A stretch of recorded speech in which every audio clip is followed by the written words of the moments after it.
Hey guys, Sword here, and I'm going to be making another vlog, and I want to continue up or follow up on the video yesterday about partnerships where I covered how to do your research or what to expect and all the things like that, and I just haven't covered everything that I wanted to cover because I ran out of time, and as well as people have been asking me questions that I completely forgot about, and now I'm going to talk about that too. So I'm still working on the skylight, so I'm alone here, so yeah, forever alone. But let's continue on. One of the things is that I want to talk about is why join a network. One person said that since I'm only getting 60% and not 100%, then why should I actually go with the network? Well, here's the thing.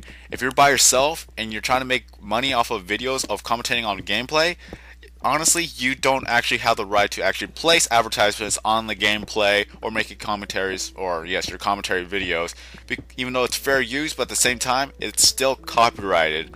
And joining a network, like I said on the other one, a network has a license or all the rights for people or to allow people to place advertisements on the videos because they pay for the licensing and they pay the publishers. I'm not too sure how everything works out, but everybody gets a cut.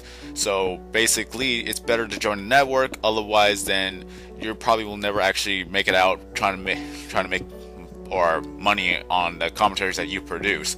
So that's pretty much how it is, really. So the only way you could actually have 100% rights if you have your own video camera and you make your own videos in real life. That's the only way to actually make money on the videos that you produce. On the commentaries, however, it's just not gonna work. And I would know because I actually tried to make it out on my own. I actually tried to go up with partnership all by myself, and that didn't work out too well. I've only was able to actually place advertisements on 32 videos before YouTube actually saw that I was getting more and more, a little bit popular, but I was just getting more and more notice, and then they say, nope, you can't place advertisements on this video because you don't own the rights to it. And I actually went on some websites and I actually went on the Microsoft websites and they said that you're able to place advertisements or have commercial use if you actually say this, and this. I tried it, didn't work. YouTube said, nope, you just can't do it.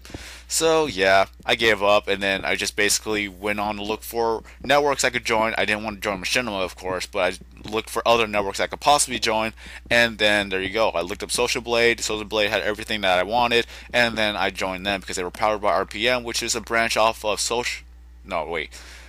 Maker Studios as well as TGS. They're all pretty much the same network but just different branches. So I partnered up with them, and then there you have it. That's where the 60% cut comes in for me, that I earn 60% of everything that I get.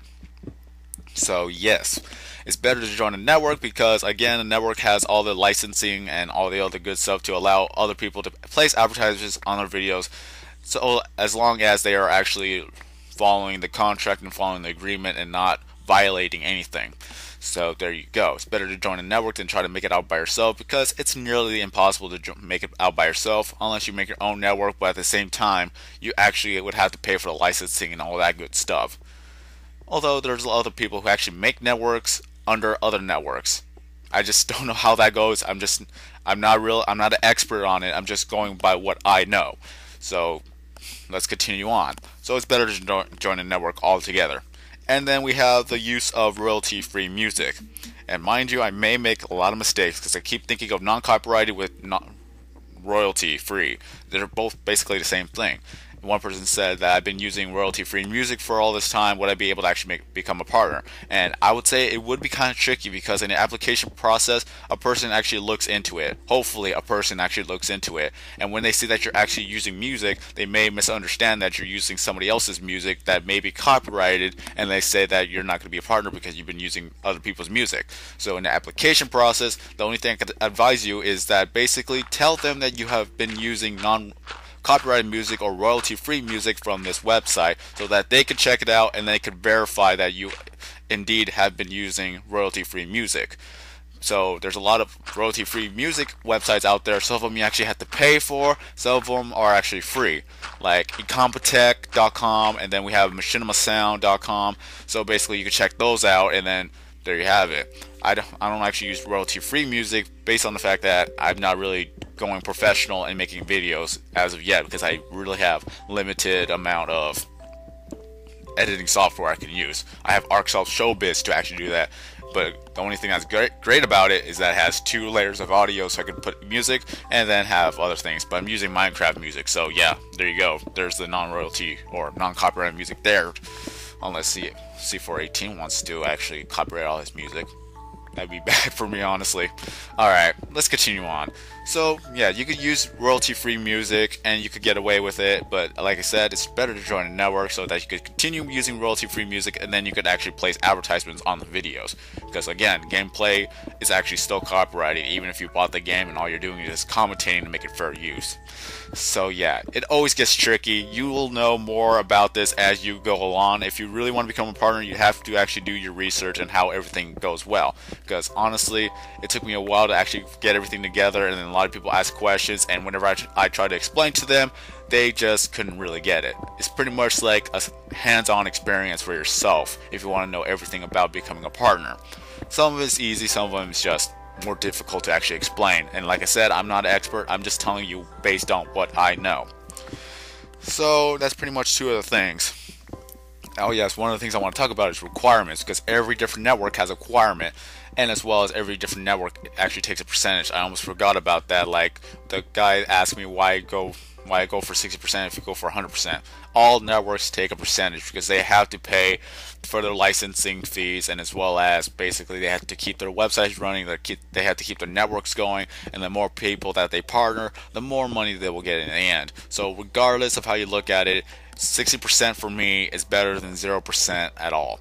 So yeah, I'd rather go with 60% than just not be able to make money in the long run. Even though I don't make much money, this is still a hobby for me, and if it ever becomes like a second job or pretty much my primary job, I would gladly take it. Like I said, who wouldn't want to be making videos for a living? Because you can still have fun with it, you have more time to yourself, and then there you have it, you can just have fun with it. I already know a few people who are actually probably making a living off of making YouTube videos, and one day I wish to actually accomplish that, but I still got a long way to go. So until then, this is still a hobby for me. At least I'll be able to actually get better making commentaries and hopefully try to make videos on a professional type level, but honestly, commentaries are the best way to go. Alright, so what else is there to talk about? On my note card I wrote tips. Yes. What great ways is for you to make video views? Well, one of the things is be yourself. Although you could actually probably make a character that people would enjoy. Everybody loves a person who could act. But still, all I know is that basically be yourself in your videos. I try to be myself in these videos, even though I would love to act more crazy. But honestly, this is not the type of video to actually go crazy in. All I know is just that one day I'll probably make some live streams, and then I could just truly be myself and how I play, and probably even rage, because you will see another side of me if I actually rage. I can tell you that. All my friends can vouch for that. I am a totally different person when I rage, and I try not to rage in these video games. Who could rage at Minecraft? Let's be honest. Nobody could really rage at Minecraft unless you're actually doing like a jump course. But sadly, we don't have that on the Xbox. All right. So, other tips. Basically, be consistent of your video uploads.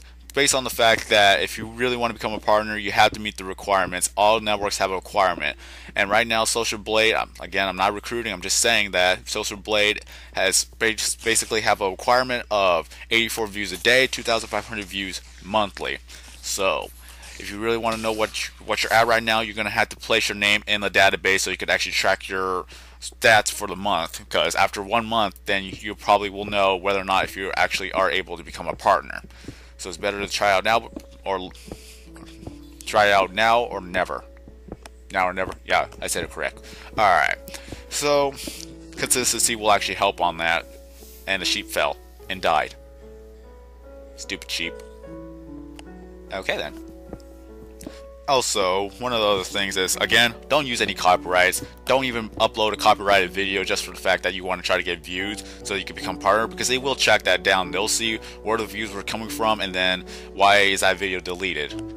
That even though it has so many views. Oh wait, it was copyrighted. No wonder why they did that. So they will check it down, and I wanted to do the little X-ray glitch because of the lag, so enjoy the view. That's every spot that we have to work on. Alright. Upload good quality content.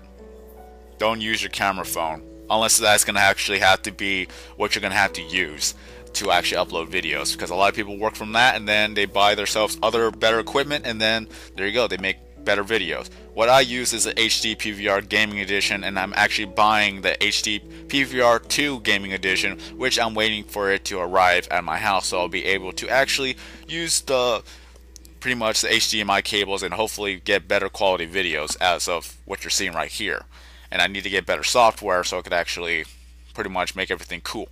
But until then, I'm just working with HD PVR 2, or sorry, HD PVR Gaming Edition with Arcsoft Showbiz, and that's what you're seeing from here. That's the video that I produced from those two hardware and software. Alright, what other tips can I think of? They actually, one of the things that they want me to do on the contract is actually make a social media account like Facebook and Twitter. Back then I didn't really care for that because I wasn't that big and I didn't think I was going to become this big. Well, technically I'm not this big. Dang ego, whatever. It's just that I'm actually getting more and more somewhat well known, and then I made a Facebook and Twitter account just for the fact that I didn't want people actually stealing my identity on that. So basically I made the Facebook and Twitter, and then from there you were able to actually keep in touch with your fans or other people. You could update on things and then they'll know. And sometimes YouTube doesn't work out as well, that if you upload a video it doesn't show up on the people subscribing or subscription boxes. So that's where Facebook and Twitter will actually help, because some people actually check Twitter and Facebook more than YouTube itself. So it's better to actually get Facebook and Twitter so that you can keep your subscribers or your fans updated with the videos you uploaded or anything else that's going on with your life. And also it does kind of help getting you a little bit more views, because again, people don't notice YouTube as much as Facebook and Twitter. So they will actually be able to see your videos that you posted, and then there you go. You get your views from there. And also there's other things you could do, is like collaboration. You could do collaboration with other people, even though I haven't really done that. I just don't have the resources or sources, whatever you want to call it, to actually do that yet. Like I said, I am pretty much low budget, so I'm gonna have to work on that. Like I want to do live streaming so I could actually play with other people and then help them out too. And this is why whenever people help me out in a video, I credit them, so that's how I can give back in return. Alright, I'm just gonna do something stupid right here. I'm just gonna go pick up that ender pearl and throw it towards the creepers. Don't do this. Alright. What other tips I could think of? I can't remember any other tips. I should have wrote it all down. So yeah, you got your socials, social media. Just pretty much keep your fans entertained. Get good quality content, as well as at times try to engage your audience. Like usually I ask them if they could give me any ideas or anything like that, and I could credit them in the description.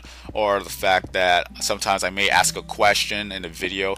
Usually it was my IRL videos that I've done that. People do respond to that too, but not lately. It's just that I don't work more on my IRL channel than my gaming channel. So I'm pretty much gonna have to try to engage the audience more. Some of these things I do myself, some of the things I don't. It's because it's all about preferences. If you want to do it, by all means go ahead. I just don't like doing it for my own personal reasons.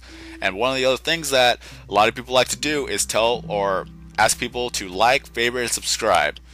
That's one of the good things to help you get more views, but for me, I don't do that, because if people actually like my videos enough, then they could just do that themselves. So yeah, I don't really ask people to like my videos. I don't ask people to subscribe. Only thing I do is actually place the one little thing, and like you see in every video, please help my channel and videos grow by leaving ratings and comments, happy face. That's all I do. That's just a little reminder. I don't actually verbally ask for it unless if I really have to. So that's all the tips I could think of for this last 10 seconds. So have a nice day, everybody. Hopefully I'll cover more, but until then, I'll see you in the next video.